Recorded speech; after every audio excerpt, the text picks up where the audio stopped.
next? Yeah, who's next? Who'll ride a greyhound all night long, standing like Welcome to the C.L.I.M.B. This is a show dedicated to helping singers, songwriters, and indie artists like you create leverage in the music business. As a matter of fact, that's what the C.L.I.M.B means, creating leverage in the music business, C.L.I.M.B. Why did we name it that? We named it that because that's the only way that you're going to get a deal. This podcast exists because we want you to win, and you're going to have to come in with some business. Your talent's about 2% of it. 98% of it's going to be how big is your audience and how much can you make them want you. So I want to introduce you to the man who came up with the title there. He's a wordsmith, he's a hit songwriter, and he's also my co-host. His name is Brent Baxter. Brent is an award-winning hit songwriter with cuts by Alan Jackson, Randy Travis, Lady Antebellum, Joe Nichols, and more. And he also helps songwriters like you turn pro by revealing how you can write like a pro, do business like a pro, and not only that, he actually connects you to the pros. You can't do any better than that. So you can find Brent at songwritingpro.com. Once again, that's songwritingpro.com. And I would like to introduce you to my co-host, Johnny Dwinell. Johnny owns Daredevil Production. They help you find your sound, and they help you grow your audience so you can become the artist that everybody loves, so you can get paid. Daredevil has worked with multi-platinum artists like Colin Ray, Tracy Lawrence, Ty Herndon, and Andy Griggs, just to name a few. You can find Johnny at daredevilproduction.com. That's production, singular, no S. And there is no S because there is no other Johnny. That's right. How are you? How you doing? I'm doing Man, good. I'm doing well. Doing well. You know, not much to talk about. Actually, there's a lot to talk about. We ain't going to talk about it. We're going to get into stuff, aren't we? We're going to get to the stuff, man. The title. Let me tell you about my dog. How is that dog doing, by the way? The other night. So the title of this episode is 5 Networking Hacks. Like, everybody needs to be a better networker. And I'm going to share like a teaching moment that I had with a mentor of mine that blew my mind. And this is going to improve your ability to network and give you some confidence when you're going out there. So we're going to awesome. I need that. Yeah. But first, I think we have a review. Oh, lay it on me. I love 5-star reviews. This is a tasty, crispy nugget of a review. It's a 5-star review from Jamestown Julian, maybe is how it's pronounced. It says, the title is, I'm a climber, fast show. Actually, I think he means for show. Faux show. Nice. I think. Okay, I've not read this before, so let's see how well I read this off the cuff. Yo, J and B, y'all keep it up. All the way to the top. Salute you both from me, Cairo, and all of us here at LMG Death Traps, Memphis, Tennessee. And I got a song title for you. Oh, I'm not going to look at that. Uh-oh. All right. That way you can use it in the future. On the song title challenge. I'm going to just minimize that and not look at it. But Memphis, Tennessee. I used to go to Memphis when I was in college at Jonesboro, Arkansas, at Arkansas State, go Red Wolves. We'd go there for like fraternity formals and that kind of stuff. So shout out to Memphis. Go through Memphis from Arkansas all the way to Tennessee. So always glad to see it because it meant I was getting in Tennessee. I was getting that much closer to Nashville. Love but then it. we kept on, no offense. So, yes. So thank you, Jamestown. Thanks for the 5-star review. We appreciate it. Yeah, man. Thank you, Jamestown. And as in anybody else, if you like the content that you're hearing on these podcasts, I mean, we're about to blow past 75,000 downloads, which we're super excited about. Please tell your friends about it. Share it.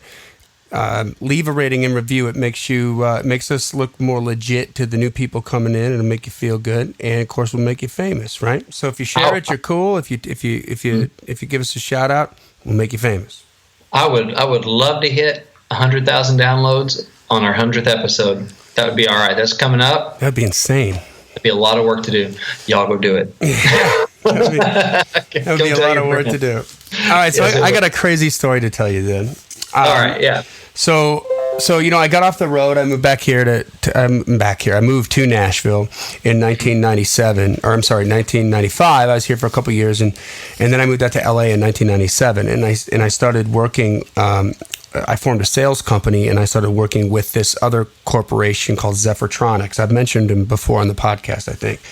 But they had this like really walk-on water. If anybody out there's ever used a soldering iron to solder some electronics on your guitar or something like that, these guys had a zero damage soldering system for electronics. And it was maybe my first month out there, and it's a sales gig. And the president of the company, his name is David Jacks, and I got to tell you just a little bit about him, so this will make sense. But David was like, have you ever seen that movie, Brent, called Good Will Hunting? Yeah, it's about those people doing discount shopping. No. What is that? That's shopping. That's hunting for bargains at Goodwill. That's a different thing. Never mind. No, it's man. Robin Williams, Matt Damon, Ben Affleck. Yeah. So Matt Damon's character is like, so David Jacks was like Matt Damon's character in the movie, but instead of math, which just sort of came to him easily, he understood heat. Right. So he had, like I said, he had this walk-on water piece of equipment that would let any engineer or technician solder or desolder the same spot on a circuit board with zero damage to the board. And I mean, this guy was so smart, just to put it into perspective, at the age of 27, before he started this company, he was the director of engineering for Rubbermaid, which is a $7 billion conglomerate. And so all the coffee makers, glue guns, soldering irons, iron irons, hair dryers, anything that had anything to do with heat, any product, consumer product that had anything to do with heat, he was the guy that he was the juice, right? Wow. And so I expect anybody to give a rip about that, but what's important is he's got that crazy, freakishly genius brain, right? Okay. And this product was so walk-on water that we got a lot of attention at every trade show that we demonstrated at. So that's kind of the way it works. Like with these electronic manufacturers, they make these products, they go to these electronic trade shows, and you have a badge that you're wearing, and you get this little machine, and it shoots the badge, like it's your little barcode reader, and it shoots the badge, and then you get a lead, right? And so you have the contact information for that person. So then your job as the sales guy is to go and contact everybody from the show and follow up and create appointments and go and sell the equipment, right? So, and you got to go out and demonstrate it and all that stuff. So, partly because I had still the rock star mentality and I wasn't afraid to talk to anybody, and I knew that we had something that was so cool. Like, remember when we talked about how Colonel Parker with Elvis Presley, when, he was a circus huckster, right? But instead of going through the tent and being disappointed after you paid your money to get in and seeing some crazy bearded lady that's just disgusting, you saw Elvis, right? And you're like, what? It's like the opposite of that, yes. Yeah, so this was like that. Like I would literally have like a little 10-foot by 10-foot booth. It was not a big booth. This is a small little company. And we would have engineers like 4 deep standing in line to see us do this, because I would just be shouting of everybody, like, I'm taking this chip off, now I'm going to put it back on, now I'm taking it off, same spot, zero damage. Like, people were freaking out, right? Because, I mean, if you just to put it into perspective, like any kind of satellites that they shoot into space, there's one board, there's no prototype. The prototype is what they're shooting into space. So it's like a $500,000 board, Wow. You can't screw it up. And so this is how exciting this was for these engineers. And anyway, so the first, I think, maybe month or so that I was out there, David went with me to all these meetings to kind of show me how to sell it, give me an idea of what he expected to, how he expected me to represent his product, and give me the talking points on here's the pain points that these guys are feeling. This is where you want to stick to. So at one point, we found ourselves at the Los Angeles Hughes Aerospace facility right by LAX there. And we were...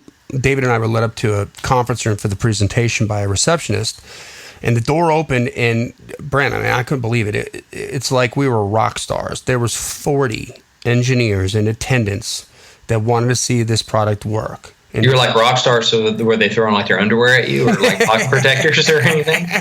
No, but they were throwing their boards at us. They're like, each one had a problematic circuit board in their hand. It's a lot more painful. Yeah. Fix this zero damage solder boy. Let's see what, I heard about you. Let's see what you can do.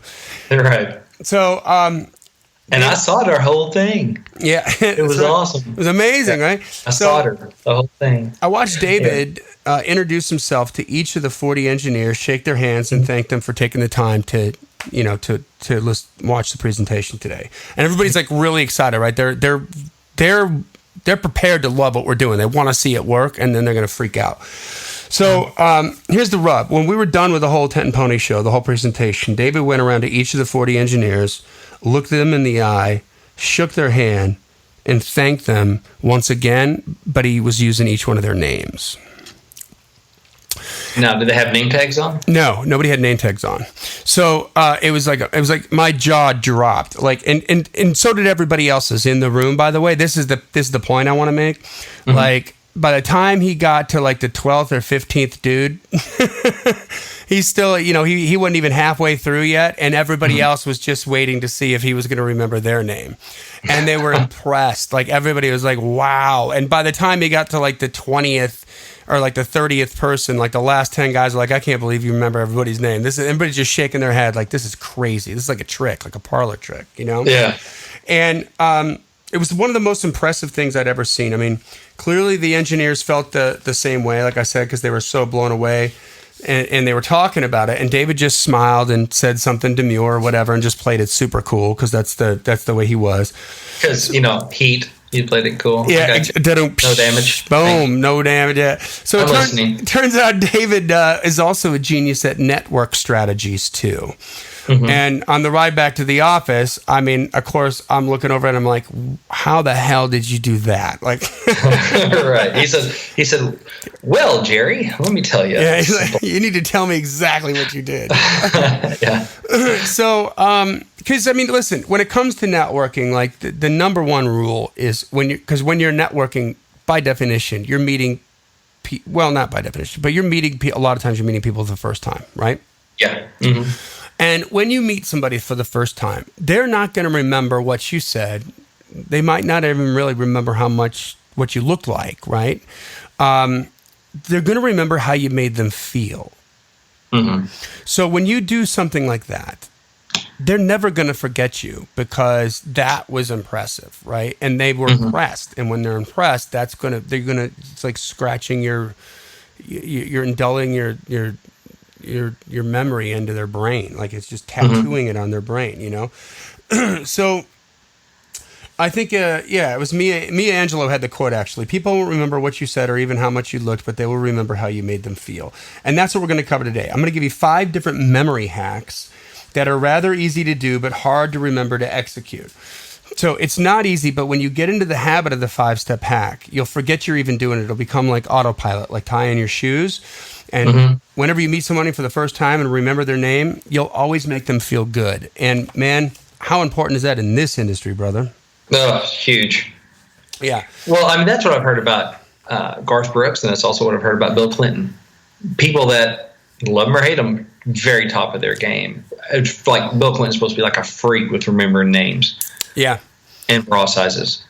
And here's I'm going to show you what he does. Just names. And Garth is the same way. He's great at remembering names. So, Bill meets you like 5 years later and go, oh, hey, Johnny, how's it going? Yeah, because you remember. You're amazed. Yep, because you remember. And a side note, little side story about Garth. I was one of my buddies, like in the mid-'90s, like when he was like the bomb, right? Like he was like on fire, like all over the radio, all that stuff. And we're stuck in traffic in the village, on 21st there. And we look over, and all of a sudden there's this like big beige pickup truck, dually pickup truck. And my buddy's driving. We're going the opposite way, but we're kind of stuck at a light. And he's going opposite. All of a sudden he looks over. He's like, holy S, you're Garth Brooks. Like that. And Garth had his window down. He's looking over. He goes, yes, I am. And he hops out of the car in the middle of traffic. He's like, I'm not a terrorist. And he runs over. I just want to shake your hand. And Garth is laughing. He's like, it's all good, dude. It's all cool. Like the nicest guy ever. Oh, right? He was it. Okay, I got a quick Garth story. So we're at the number one party for Good Ride Cowboy. Yeah, it's Garth single, and then Bob Doyle was kind of one of the writers on it because he gave Garth the title or whatever. And so we're at one of Bob's barns or something, and people are hanging out and stuff. And I think at that point, maybe I hadn't met Garth before. I met him one other time. I think I'd met him one other time, briefly. And I was talking to my buddy Tim Mites, and he's, my first co-writer, wrote our first songs together. He's back in Arkansas, huge Garth fans, monumentally, influence on our music and writing and stuff. And so I told Tim, I was like, hey, I'm going to tell Garth you said hey. He's like, all right, do it. And so Emily's there with me, and I go meet Garth. I'm like, hey, by the way, Tim says hey. He goes, Tim Dubois or something like. He's like, Tim. I'm like, no, Tim Mites, somebody of mine says hey. He goes, well, okay, then tell Tim I said hey. I was like, all right. It was totally goofy, but I was like, I don't care. Yeah, this is my chance. I'm going to tell my buddy said hey, just because Tim would like that. This is my chance. So random. My wife's like, I can't believe you do that. So there's nothing sweeter, right, than the sound of your own name. And the method that David used was called the CHARM method. And I know that you love acronyms, brother. So you're right up your alley. And how appropriate is the acronym for what we're about to accomplish, right? That's a perfect acronym. So the C stands for care. And, people don't care how much you know until they know how much you care. That's a Zig Ziglar quote right there. I don't think it's arguably, he's the greatest salesman that ever lived on the face of the planet, right? Yeah. Like guys like Seth Godin bow down to Zig Ziglar, okay? There's a million singer-songwriter artists who are way better than you. So if you think, someone is going to be blown away by your talent and completely devote their lives to your success once they meet you for the first time, you're delusional. There has to be more, and they'll need to feel that you care about them. And it's hard to get people to feel that you give a crap about them, their career, their family, their well-being, when you don't care enough to remember their name. Right? So David blew away 40 engineers and myself because he cared enough to go through a clear amount of work during that introduction part to impress everybody to remember their name later. And I've heard the same thing, by the way, about Garth, and I've heard the same thing about Bill Clinton, right? Nobody would have faulted him for not remembering 40 names because no one expected him to. Exactly. But everyone was impressed when he did. So you get it? You see how that works? Like, not remembering, and nobody would care one way or the other because it's a lot of names, but going through the work of remembering, and those 40 engineers will never forget him. And that's what we want as artists and songwriters and musicians. When we're networking, we want somebody to walk away feeling like, wow, that like the warm fuzzy, So the H stands for here. This is the hardest part for me personally because I'm always bouncing off the walls, if you haven't figured that out yet. But if you're talking to yourself inside your head and strategizing a response at the same time that you're supposed to be listening for their name, you're going to miss the name. You're always going to hear yourself. You're always going to trump your own conversation in your head over what somebody else is telling you. Stephen Covey's in The 7 Habits of Highly Effective Individuals is quoted as saying, most people do not listen with the intent to understand. They listen with the intent to reply. So, and this has always been, let me interrupt you because I'm listening with the intent to say something. This is something that's always funny. It's like, I'm sorry, I meet somebody and they're like, hey, I'm Sharon, whatever. I'm like, hey, I'm Brent. I'm sorry, what's your name again? I was busy trying to think of what my name is. Because that's good. You really need to prep, and you got to prepare how to respond to their name. No, you respond with your own name, or hi, nice to meet you. Like, this really needs to take up my bandwidth on how to respond to what their name is. Just listen, but I do it. Yep. Busy trying to don't mess up my own name. Don't mess up my own name. I know, like you can say that in your sleep. Oh, I'm Bruce. Darn it, Carl. Darn it. So this is so tricky for me because, like you're saying, my mind goes a million miles per hour. But when I'm disciplined and listening for their name, I remember it. And it's so simple to do, but hard to implement because you have to be intentional about doing it. You have to think, okay, she's about to tell me her name. He's about to tell me his name. I need to shut up right now. Shut up, and then listen. Inner voice.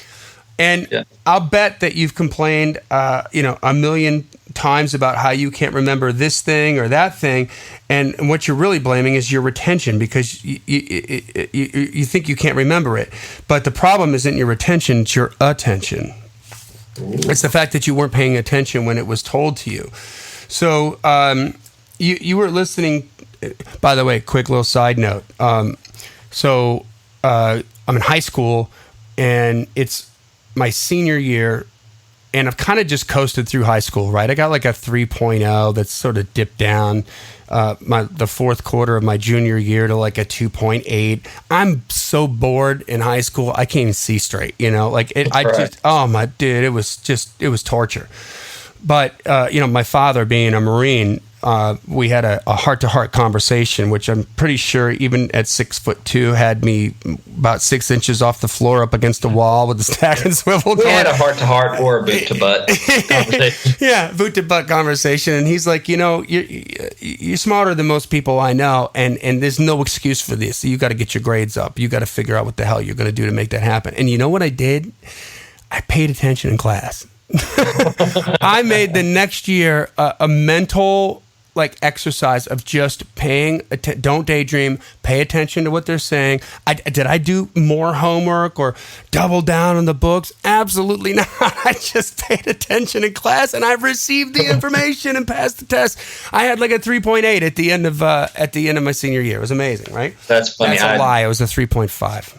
Oh, okay. There we go. Good. At least one quarter I had a 3.8, but the rest, the last quarter of your senior year, you can't be. Really, accountable for that. Yeah. Senioritis. Yeah. Exactly. But so it's not your retention; it's your attention. You weren't listening when it was happening, and so you never really got the information to begin with. So just be silent and listen. Is it a coincidence that silent and listen are an anagram? Oh, if you rearrange the words in silent, you get listen. If you rearrange the same letters in listen, you get silent.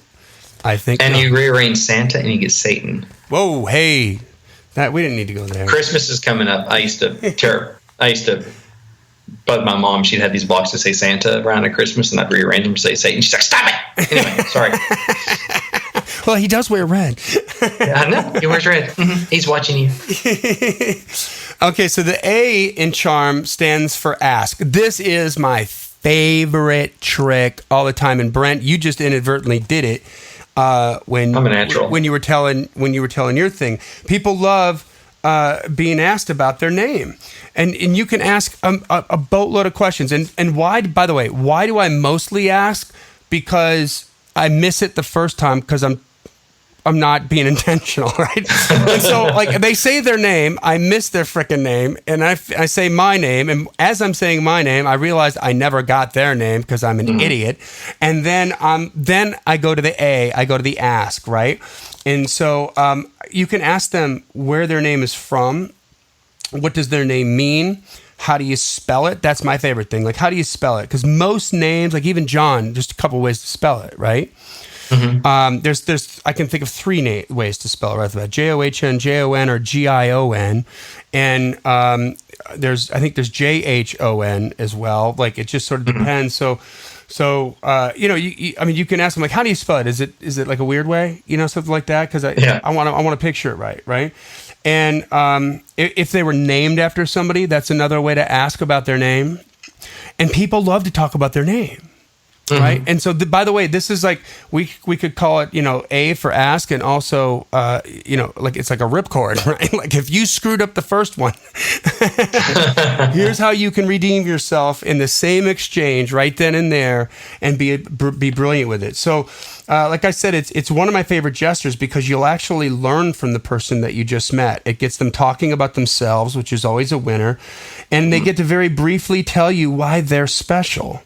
Because they were named after so-and-so and they have a unique spelling, right? For instance, our mutual friend Neil Schuyler is, first of all, it's weird because she's a girl named Neil, which is a boy's name, but she's got two L's because she was named after her mom's maiden name, I believe, or a family name, at least, that's O'Neill. And so they're Irish, so it's that's why she has that unique name. So, and by the way, that story branding, right? If there's an interesting story behind it, that helps you remember. Yeah. And plus, you get to hear the name a couple more times. And this is always, like I said, a biggie for me because I was always talking to myself in my head the first time and not paying a damn bit of attention to what I said. So the R in CHARM stands for repeat. After you hear the name for the first time, repeat it back to them to make sure you heard it correctly. Because sometimes there's weird pronunciations, right? And people appreciate when you ask them, how do you prefer to be? So my name's Johnny, and everybody that knows me calls me Johnny. But people who meet me for the first time, out of respect, will often ask you, can I refer to you as Johnny or just John? They're asking me, how do you want me to address you? Like, what level of friendship are we right now? And so, I'm sure that you get that a lot as well. And how do you want me to refer to you? Like Brent or Mr. Baxter, Call me Grandpa and get off my lawn. So after you hear the name for the first time, repeat it back to them to make sure you heard it correctly. Sometimes you're in a loud room, you might be at a show, there's a lot going on, and you want to ensure that you have it down. And it would suck to have a long conversation with Chad and then say, goodbye, Brad. Oh, yeah. And then you just go from being super cool to being a complete douche, right? If they liked you, because it doesn't sound like you give a crap about their name. And again, you're showing that you care. You're like, oh, it's really loud in here. I want to make sure I heard your name right. Like, is it Brent or Brett, right? And something like that. So just asking a person if you're pronouncing their name correctly is a warm gesture that shows that you care. And it will I'll mentally repeat their name 5 times in my head. This helps it sink in. So while I'm doing that handshake, I'm Brent. I'm just doing that every single time. So use this and use it often, but don't use it too often out loud. If you abuse it, you'll sound disingenuous, So value bomb. Like programmed. Yeah, value bomb. I intentionally try to pepper in a person's name in a conversation, even if I already have a relationship with them, on a regular basis, because people love to hear their name. And on the listening end, as a listener, when somebody's talking to me, I found myself kind of inadvertently drifting off certain conversations in the middle of it and being pulled back in by the sound of my name. At the moment when you're talking with somebody and you think they're going away, Brent, that brings you back in, doesn't it? What? Yes. What? Huh? What? So, that reminds me when I hear my name, it's time to pay attention. And this is a really super effective strategy. So this last one is the genius piece right here. The M in CHARM stands for marker. And this is the main trick that David used with those 40 Hughes aerospace engineers. He wrote all their names on his arm in marker.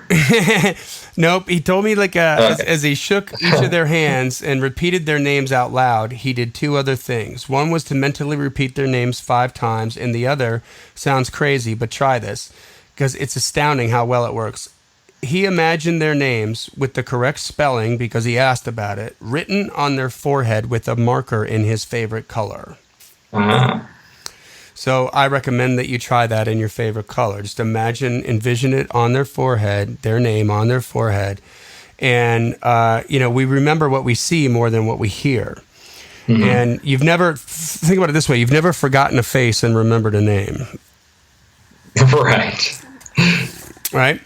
So, many U.S. presidents, including, Clinton, have used this method to recall names because, you need to be a dignitary. You need to come off like you care. And there's important stuff going on with the country. And I'll tell you, Brent, it took me like about 6 months of sort of haphazard execution, stumbling across this, but I got pretty good at it. And since then, I must admit, I fell off a little bit. And it's kind of embarrassing. But when I got the idea for this podcast, which is a derivative of a blog I sent out, I'm kicking my own butt and kind of back on it.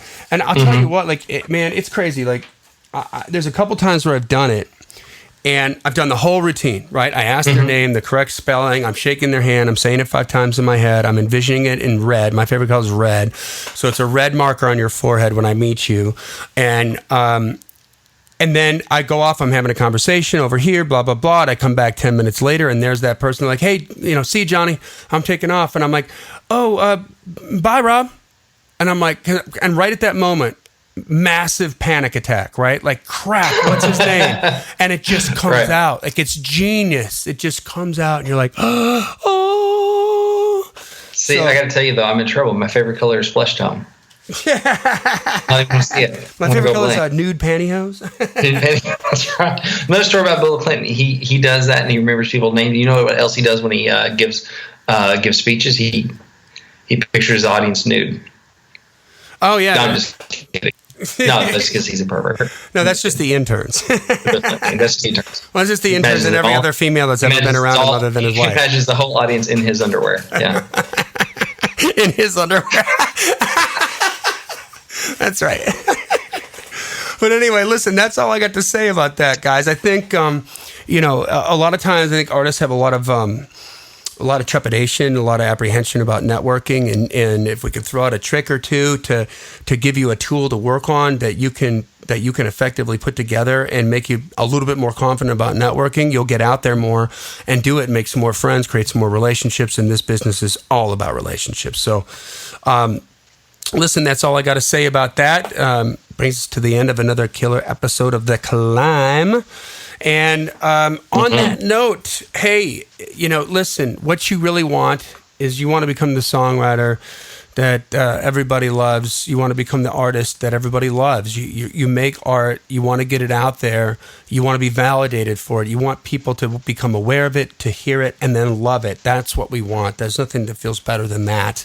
And think about that for a second. Think about what that feels like to have more than that feeling on stage when everybody's standing up and applauding and bowing down at your feet because you just slayed them with an incredible performance of your own song. And that requires marketing. And a lot of us suck at marketing. And at Daredevil, we're really good at it. We're real good at it.